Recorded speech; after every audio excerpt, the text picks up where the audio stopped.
এখন এসছি রাস্তার ধারে নাগ মন্দিরে।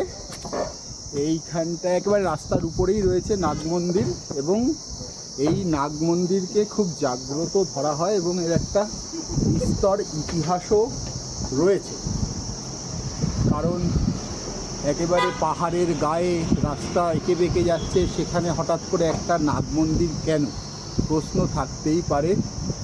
1966 সালে এই মন্দির করা হয়েছে দেখাচ্ছে এখানটায়, কথিত আছে যখন এই রাস্তাটা হচ্ছিল তখন নাকি এইখানকার যারা লেবাররা রয়েছে তারা এই রাস্তার উপরে একটা নাগকে পিটিয়ে মেরে ফেলেছিল, মানে ওই কিং কোবরা টাইপের সাপকে তারা পিটিয়ে মেরে ফেলে। এবং তারপর থেকে বলা হয় যে এখানটায় নাকি যত লেবারেরা কাজ করতো মানুষজন, তাদের বিভিন্ন রকম রোগ দেখা দেয়, বিভিন্ন রকম অসুখ, এরকম এটা চলতেই থাকে দীর্ঘদিন। যারাই আসছে, যারাই কাজ করছে, তাদেরই নাকি এই ধরনের অসুখ হতে থাকে।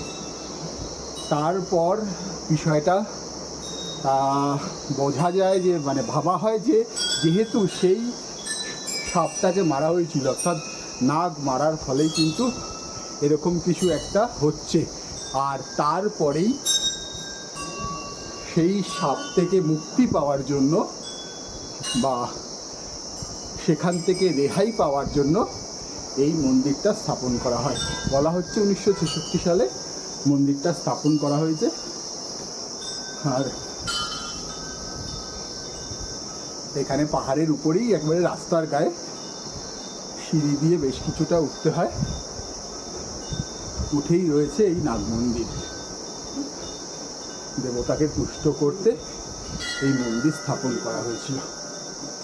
চলুন দেখি মন্দিরের ভিতরটা ঠিক কিরকম অবস্থায় রয়েছে।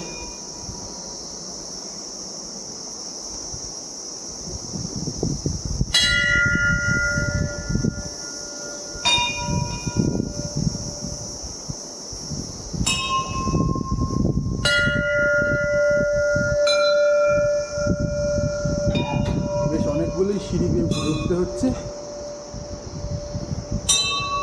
আর তারপর সেই মন্দির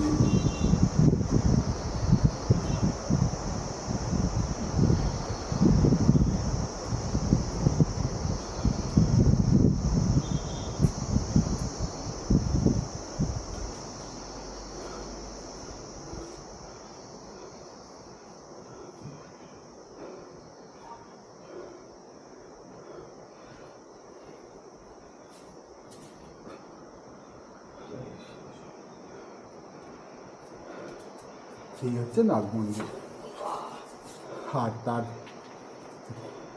পৌরাণিক কথা।